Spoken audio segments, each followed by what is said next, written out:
नमस्कार दोस्तों, YouTube channel super seven से मैं मोहित वैष्णव आपका स्वागत करता हूं। दोस्तों, कल तक हमने जो आर्यन कल्चर में दुर्ग का टॉपिक शुरू किया था। तो कल तक हमने जो दुर्ग पढ़े थे उसमें दोस्तों गंगानगर का दुर्ग पढ़ा था।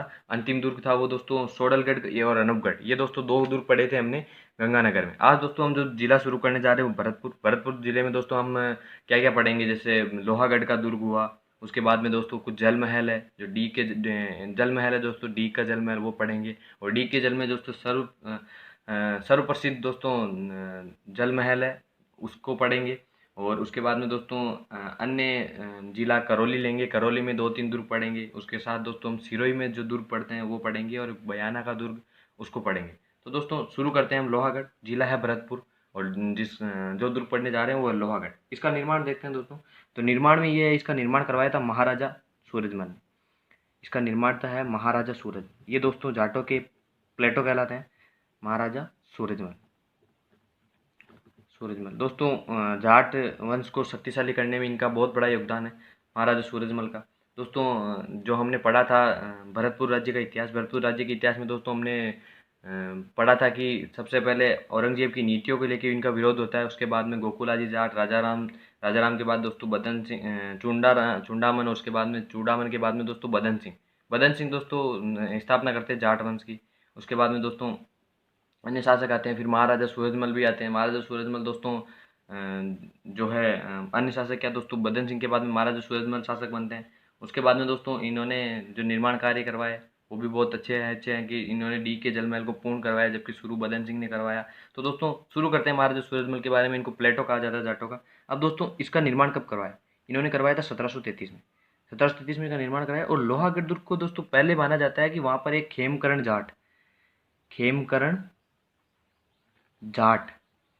जाट की दोस्तों घड़ी, दोस्तों छोटा दुर्ग होता है उसको घड़ी कहा जाता है। उस घड़ी की घड़ी थी पहले, और बाद में सूरजमल ने वहाँ लोहागढ़ दुर्ग का निर्माण करवाया। अब दोस्तों लोहागढ़ दुर्ग को लेके ये मिलता है कि इसके जो अन्य नाम है वो देखते हैं। इसका अन्य नाम है अभेद दुर्ग। दोस्तों ये माना जाता है कि इस दुर्ग को कोई भेद नहीं सकता, तो इसका नाम है अभेद दुर्ग। इसको कहा जाता है मिट्टी का किला।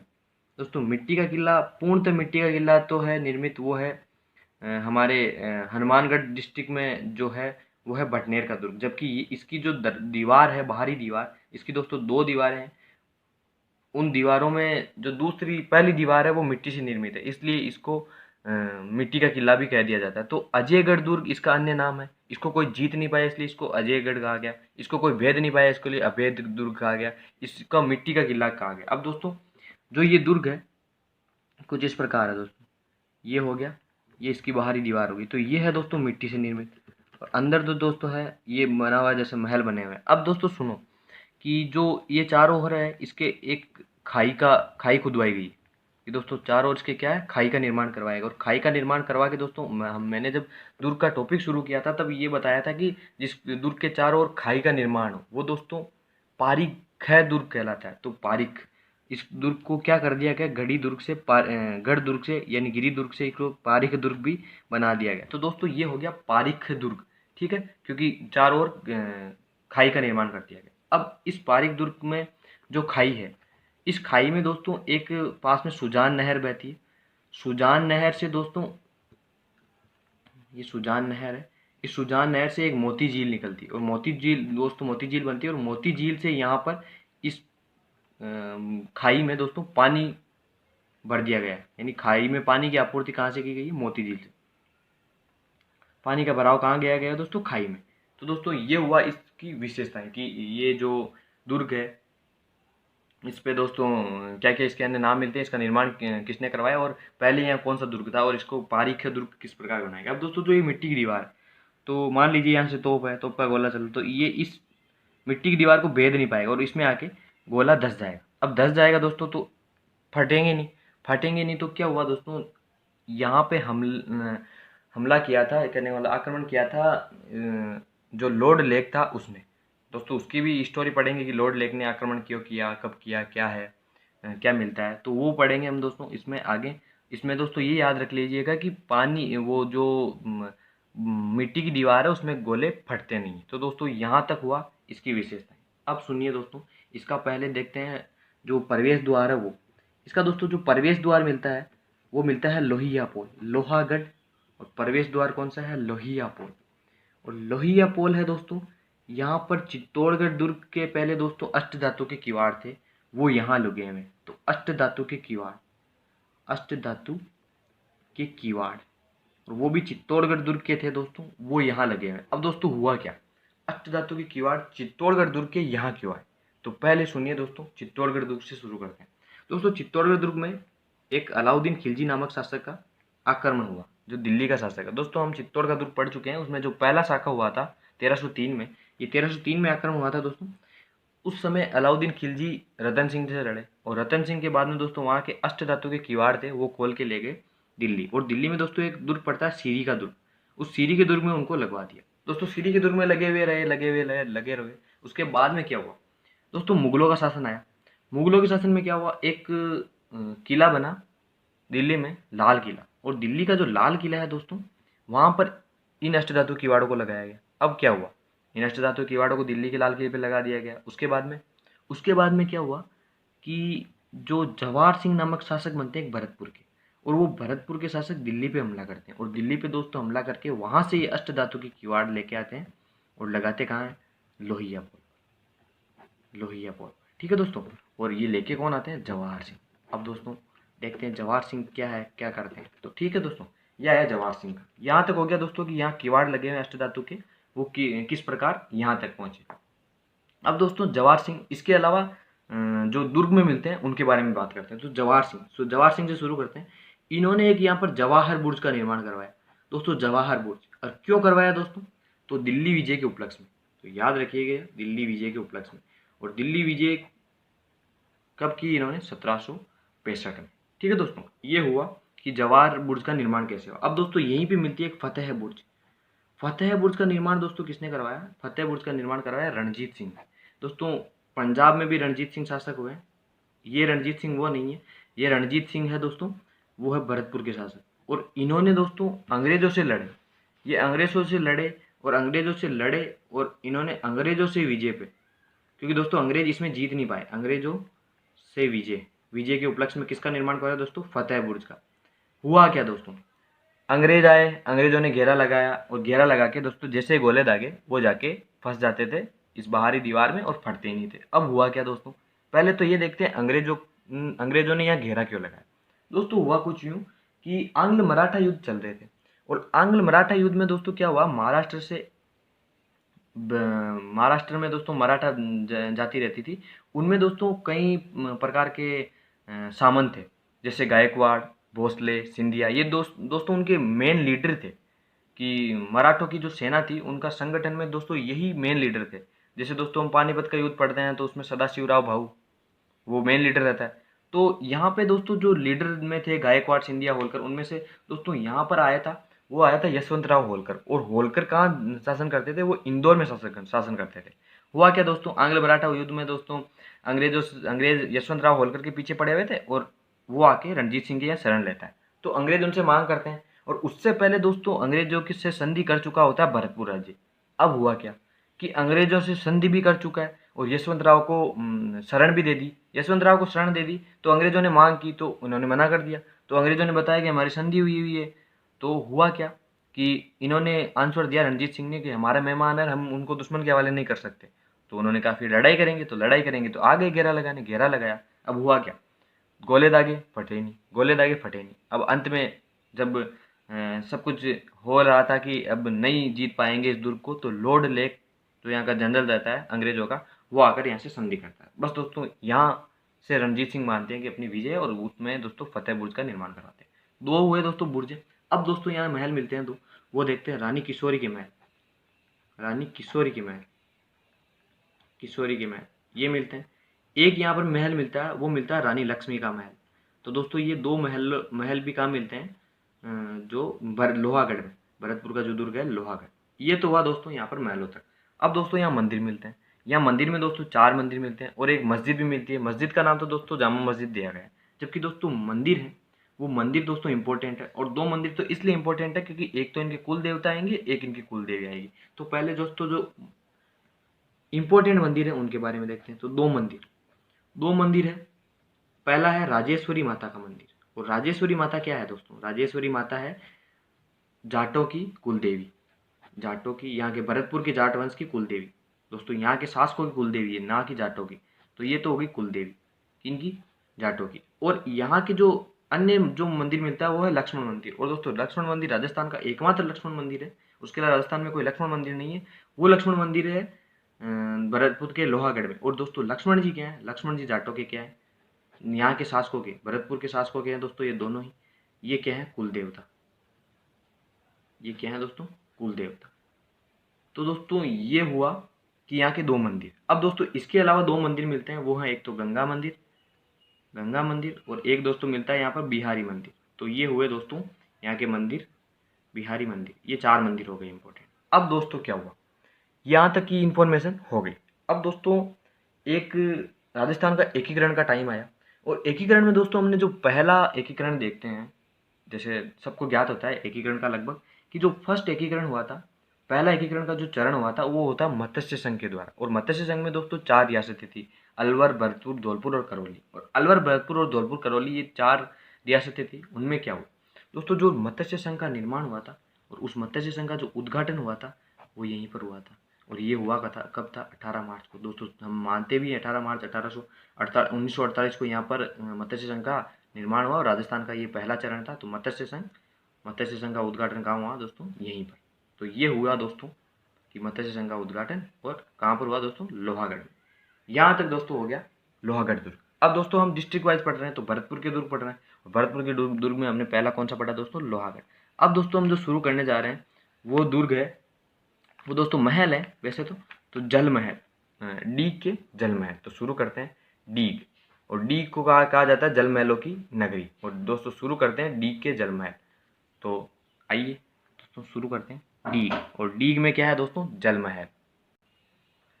डीग के जल महल। डीग के जल महलों में क्या है दोस्तों? यहाँ के जल महलों का निर्माण करवाया किसने? पहले तो देखिए दोस्तों है कहाँ पर? भरतपुर में। और दोस्तों ये निर्माण किसने करवाया? दोस्तों शुरू किसने करवाया? वो करवाया बदन सिंह ने। और बदन सिंह के बाद में जो शासक बनते हैं वो बनते हैं महाराजा सूरजमल। और महाराजा सूरजमल ही दोस्तों क्या करते हैं? महाराजा सूरजमल ही इनको पूर्ण करवाते हैं। तो दोस्तों सूरजमल का दो योगदान हो गया, डीग के जल महलों को पूर्ण करवाया और लोहागढ़ दुर्ग का निर्माण। अब दोस्तों इसका जो सबसे प्रसिद्ध जल महल मिलता है वो मिलता है गोपाल महल।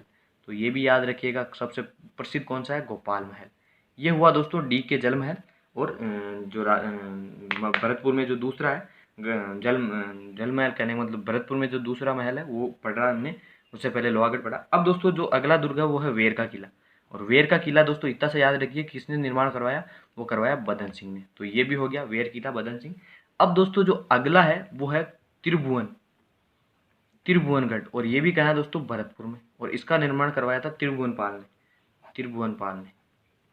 त्रिभुवनपाल ने। दोस्तों ये हुए हमारे भरतपुर के चार दुर्ग। अब इसके अलावा भरतपुर में एक दुर्ग और मिलता है, वो है बयाना का दुर्ग। और बयाना का दुर्ग है दोस्तों, उसके बारे में पढ़ते हैं। उसको विजयगढ़ कहा जाता है, इसको दोस्तों अजयगढ़ कहा जाता है, उसको विजयगढ़ कहा जाता है। तो शुरू करते हैं दोस्तों, जो भरतपुर का अगला दुर्ग है वो है दोस्तों विजयगढ़। विजयगढ़ दोस्तों, लोहागढ़ क्या है? अजयगढ़। और ये है विजयगढ़। और ये है कहाँ दोस्तों? बयाना में। बयाना कहाँ है दोस्तों? भरतपुर में। तो पहले तो देखते हैं ये बयाना में, बयाना। और बयाना के साथ दोस्तों ये कहाँ है कि इसका निर्माण किसने करवाया? तो ये दोस्तों इसका निर्माण करवाया था विजयपाल ने। और विजयपाल ने इसका निर्माण कब करवाया दोस्तों? वो करवाया था 1040 में। ठीक है दोस्तों, ये हुआ विजयगढ़ के बारे में। अब इसके अन्य नाम देखते हैं। तो पहला इसका अन्य नाम है वो है बयाना दुर्ग। ठीक है दोस्तों, बयाना दुर्ग हो गया। दूसरा इसका अन्य नाम मिलता है वो मिलता है बादशाह दुर्ग, बादशाह दुर्ग। और दोस्तों इसका तीसरा जो अन्य नाम मिलता है वो मिलता है बाणासुर दुर्ग, बाणासुर दुर्ग। तो दोस्तों ये हुए इसके तीन अन्य नाम। इसके अलावा क्या है दोस्तों विजयगढ़ के बारे में और क्या क्या मिलता है? कि दोस्तों सबसे इंपॉर्टेंट जानकारी ये मिलती है कि यहाँ पर राजस्थान का पहला विजय स्तंभ, राजस्थान का पहला विजय स्तंभ, विजय स्तंभ ये दोस्तों बनाया गया था। और वो कब, किस काल का है दोस्तों? वो है समुद्रगुप्त के काल, समुद्रगुप्त के काल का। तो दोस्तों विजय स्तंभ कहाँ कहाँ है? विजय स्तंभ चित्तौड़ में है, विजय स्तंभ यहाँ भी है। तो राजस्थान का पहला कहाँ है? वो है विजयगढ़ में। और ये कहाँ है? भरतपुर में। अब दोस्तों इसके अलावा यहाँ क्या क्या मिलता है, तो यहाँ पर दोस्तों एक ऊषा मंदिर मिलता है, ऊषा मंदिर। एक यहाँ पर दोस्तों अकबरी छतरी मिलती है, अकबरी छतरी मिलती है। अकबरी छतरी के दोस्तों अलावा यहाँ पर क्या मिलता है, एक जहांगीरी दरवाजा। दोस्तों जहांगीरी दरवाजा कहाँ मिला था, एक हमने दोस्तों मैगजीन का दुर्ग पढ़ा था, वहाँ पर भी जहांगीरी दरवाजा था, जहाँ पर 10 जनवरी 1616 को थॉमस रो उसकी अनुमति लेता है, व्यापार की अनुमति लेता है अंग्रेजों की ओर से। और एक यहाँ मिलती है लोधी मीनार, तो दोस्तों लोधी मीनार भी यहाँ पर है। इसके अलावा जहांगीरी दरवाजा, और एक यहाँ पर मिलती है भीमलाट, भीमलाट। और इस भीमलाट का निर्माण करवाया था, वो करवाया था विष्णुवर्धन ने। ठीक है दोस्तों, ये हुआ यहाँ पर कि इसके अंदर क्या क्या मिलते हैं। इसके अलावा दोस्तों पहले हम ये देखते हैं कि यहाँ अकबरी छतरी मिल रही है, जहांगीरी दरवाजा मिल रहा है, लोधी मीनार मिल रही है। तो क्या हुआ दोस्तों, यहाँ पर शासन तो विजयपाल कर रहा था। हुआ क्या दोस्तों, 1040 में जब विजयपाल ने इसका निर्माण करवा दिया, उसके 6 साल बाद ही दोस्तों गजनी से किसी शासक ने यहाँ आक्रमण किया और बाद में दोस्तों इसको अधीन कर लिया आपने। उसके बाद में दोस्तों ये इल्तुतमिश के अधीन रहा, उसके बाद में फिरोज शाह तुगलक, उसके बाद में दोस्तों ये जिनके अधीन रहा, तो फिरोज शाह तुगलक यहाँ रुका था। उसके बाद में मुगलों का शासन हो गया, मुगलों में अकबर, यहाँ अकबर की छतरी मिलती है, जहांगीरी दरवाज़ा मिलता है। ये माना जाता है दोस्तों कि जो खानवा का युद्ध हुआ था 1527 में, उसके बाद में जो बाबर था वो यहीं आके रुका। दोस्तों हम बयाना का युद्ध भी पढ़ते हैं, खानवा से 1 महीने पहले हुआ था। तो दोस्तों उसमें भी ये मिलता है कि यहीं पे झड़प हुई थी, जिसमें सांगा की जीत होती है, सांगा के सैनिक जीत जाते हैं और बाबर के सैनिक हारते हैं। तो दोस्तों ये हुआ विजयगढ़ का। अब दोस्तों ये तो हुए भरतपुर के दुर्ग। उसके अलावा अब जो दोस्तों हम शुरू करने जा रहे हैं वो डिस्ट्रिक्ट है करौली। और करौली में दोस्तों 3 दुर्ग हैं, उनके बारे में पढ़ेंगे। उनमें दोस्तों जो पहला है वो है मंडरायल, मंडरायल। और दोस्तों मंडरायल दुर्ग है, इसके बारे में बस इतना याद रखिएगा कि इसका जो अन्य नाम मिलता है वो मिलता है करौली दुर्ग। और इसको कहा जाता है, वो कहा जाता है ग्वालियर दुर्ग की कुंजी। करौली दुर्ग इसको कहा जाता है। इसके अलावा इसको क्या कहा जाता है, ग्वालियर दुर्ग की कुंजी। ठीक है दोस्तों, ये हुआ मंडरायल दुर्ग। अब मंडरायल दुर्ग के अलावा यहाँ पर कौन सा दुर्ग मिलता है, वो मिलता है तीमनगढ़। दोस्तों याद रखिएगा कहाँ पर है, बस केवल इतना सा इंपॉर्टेंट है, तीमनगढ़। और दोस्तों अगला जो दुर्ग मिलता है वो मिलता है बहादुरपुर, बहादुरपुर का दुर्ग। और बहादुरपुर दुर्ग का दोस्तों निर्माण का ये मिलता है कि इसका निर्माण करवाया था, वो करवाया था नागराज ने। एक शासक हुआ, राजा हुआ नागराज, उसने इसका निर्माण करवाया। इसके अलावा यहाँ पर क्या मिलता है, यहाँ पर मिलता है दोस्तों पंचवीर की छतरी, पंचवीर की छतरी। और दोस्तों क्या मिलता है यहाँ पर ये माना जाता है डाकू यहाँ आगे छुपते थे, तो डाकुओं की शरण स्थली, इसका डाकुओं की शरण स्थली। ये दोस्तों दुर्ग केवल डाकुओं के काम आया, तो शरण स्थली।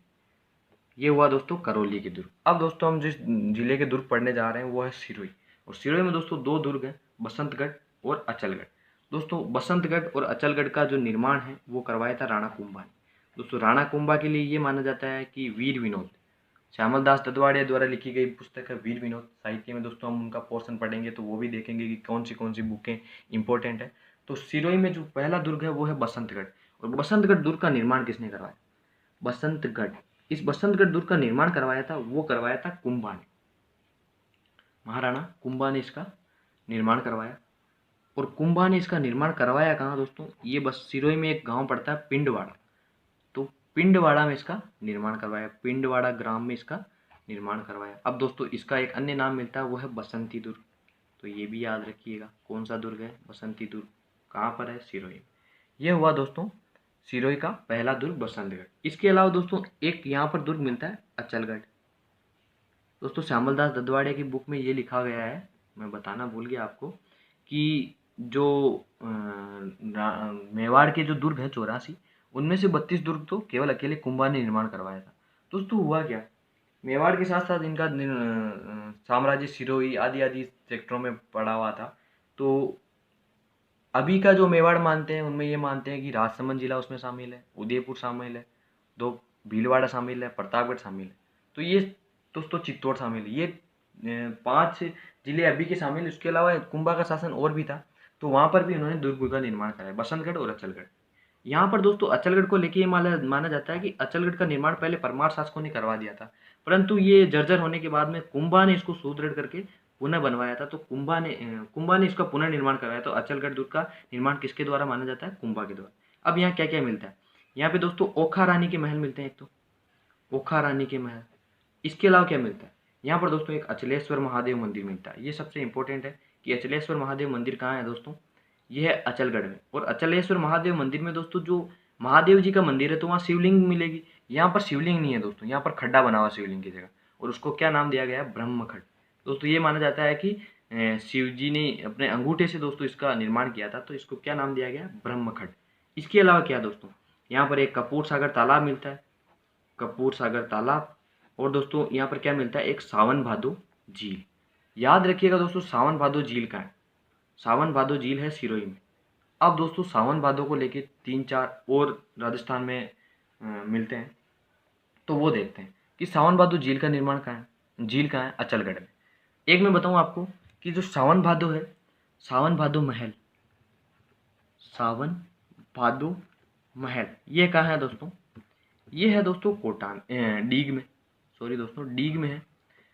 सावन भादो नहर कहाँ है, ये है दोस्तों कोटा में, सावन भादो नहर। और दोस्तों जो सावन भादो कड़ई है, सावन भादो कड़ाइयाँ, ये कड़ाइयाँ कहाँ है दोस्तों, ये है देशनोक में। और देशनोक कहाँ है दोस्तों, बीकानेर में। तो दोस्तों ये हुआ सावन भादो के बारे में जो इम्पोर्टेंस था वो। अब इसके अलावा दोस्तों सिरोही में 2 दुर्ग पढ़ लिए हमने। अब इसके अलावा दोस्तों हम एक बाड़मेर का एक दुर्ग और मिलता है, उसके बारे में पढ़ लेते हैं। वो दुर्ग है किलोन दुर्ग। और दोस्तों इसका निर्माण किसने करवाया, तो इसका निर्माण करवाया था, किलोनगढ़ दुर्ग कहा जाता है उसको। इसका निर्माण करवाया था भीमोजी ने, किलोनगढ़ दुर्ग। ये दोस्तों है कहाँ पर, पहले तो जानिएगा ये है कहाँ पर, ये है बाड़मेर में। तो बाड़मेर में है, और इसका निर्माण किसने करवाया, ये करवाया था भीमोजी, भीमोजी। तो दोस्तों ये हुए आज के दुर्ग। कल हम दोस्तों एक अलग जिले के साथ दुर्गों को पढ़ेंगे। अब दोस्तों जयपुर के दुर्ग पढ़ना इंपॉर्टेंट है कि जयपुर के दुर्ग छूट गए हैं, तो जयपुर के दुर्ग पढ़ेंगे। तब तक के लिए दोस्तों धन्यवाद। वीडियो को लाइक करें, शेयर करें, और चैनल सुपर 7 को दोस्तों ज़्यादा से ज़्यादा सब्सक्राइब करें।